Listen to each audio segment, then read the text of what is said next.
I've read all your books, and I listen to your recordings pretty much on a daily basis. And I don't say that to build up an ego that doesn't exist. It leads into my question. What I find in trying to practice the power of now, trying to be conscious without thought, is a very heavy inner dialogue of all the principles and things that I've read, like, how should I do this? What would Eckhart say? And actually my thought process starts getting more active. And I think I'm losing the presence by that thought process. And then I think of your latest book with the cartoons, which I love, which I think there's one with a little bird in the tree. He's talking to the dog, and he's very upset. And the dog says, "What's wrong?" And the bird says, "Well, you know, I'm thinking about yesterday and this and that, and I'm worried about what's going to happen in a week, 2 weeks, about the future. What do I do? What do I do?" And the dog just looks at him and says, "Stop thinking."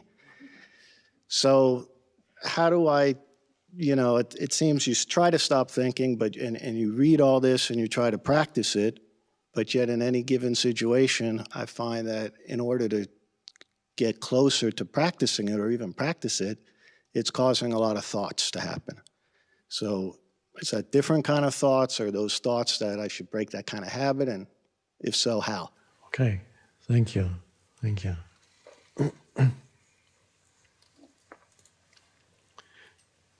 Now, there's a lot of talk these days about, not just talk, actually it's happening, addictions. Many people are addicted to all kinds of things, substances. But one of the greatest addictions, or rather the greatest addiction, you never read about it in the papers, because the people who are addicted to it don't know it. It's the addiction to thinking. It's actually addictive. Can't stop thinking. It's like can't stop drinking, can't stop smoking, can't stop eating, can't stop thinking. Thinking is the greater addiction than any of these. And it's an addiction because it's been a drug, it's been around for so long, and it's a pseudo sense of self. So it's a great reluctance on the part of most people to let go of thinking, which is equated with the state of sleep, to let go of thinking. There isn't that much to understand in this teaching. There's a little bit to understand about how the ego works, but even that is just mainly a self-observation. The main thing about it is presence. Presence.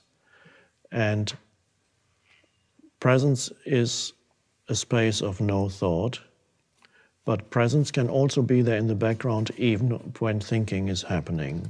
You can still be not completely involved in the thinking.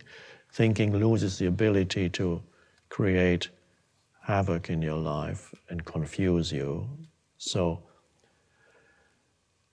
your choice then is not to understand more or to bring some intellectual analysis to the practice, but to practice the state of not thinking, which can be arrived at by various ways, as you probably know. If you don't think about it, just do it. Becoming more aware of the present moment and accept it as it is slows down the overactive mind, is one thing. Because a lot of the overactivity of the mind is an attempt to get away from the isness, the simplicity of the present moment. So to become more aware of the present moment as a practice, have perhaps little pointers in your office, at home, in your car.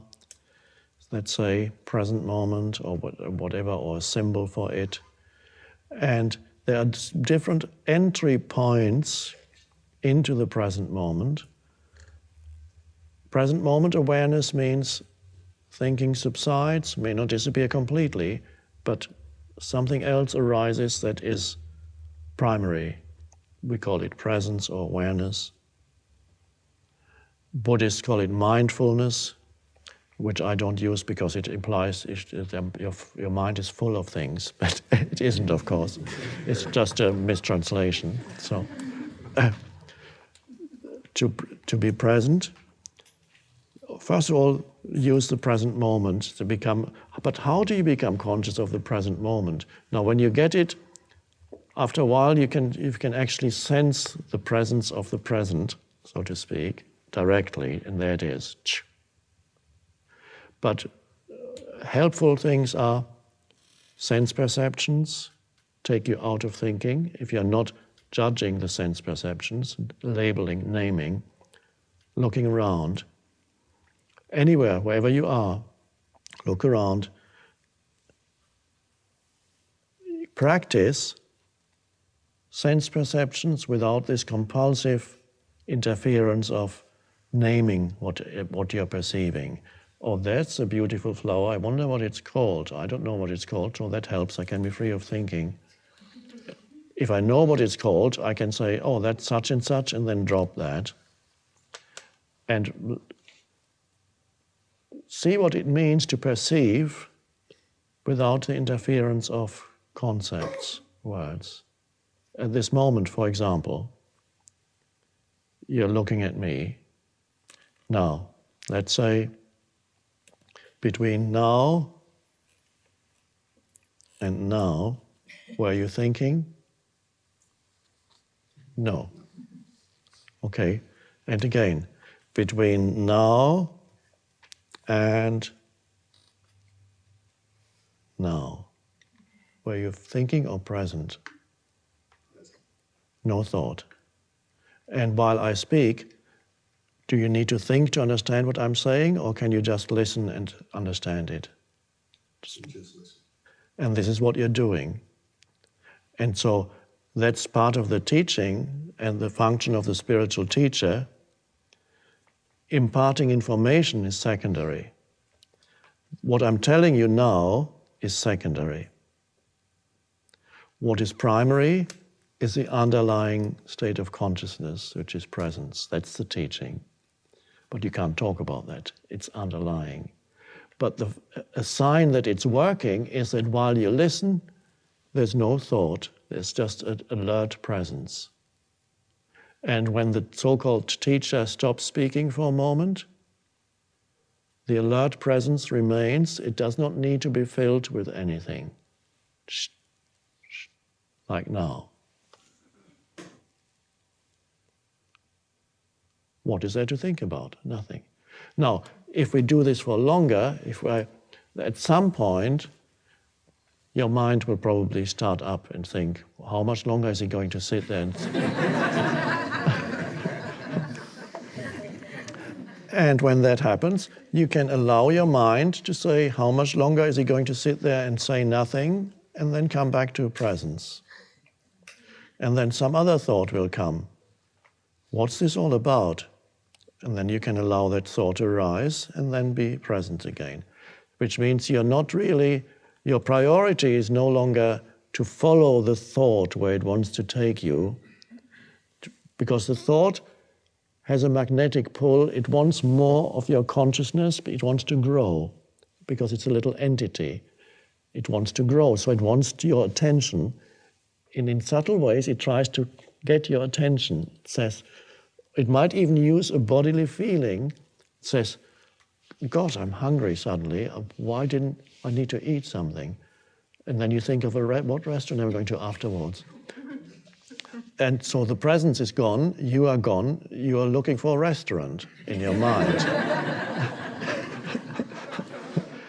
Which means the thought used as some bodily thing to make thoughts out of it, completely pointless, because you can't find a restaurant because you're standing here.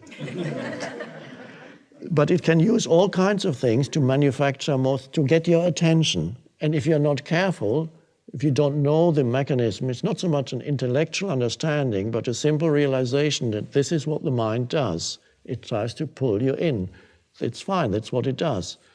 Once you know that, you can allow thought to arise without following it where it wants you to go, which is into another bigger thought and a bigger one. So then you become like my dog when it finds a scent And then suddenly, even when the dog is off leash, usually she's fine, she just runs around you, but suddenly she picks up a scent, and then she goes off completely unaware of surroundings or anything. She just follows it. And she could get lost. She goes off to the horizon sometimes, just disappears. And that's, when you follow a thought, it goes like that. You can wake up 20 minutes later, and it started with being a little bit hungry and thinking of a restaurant, and it ends up with thinking about how dreadful your life is.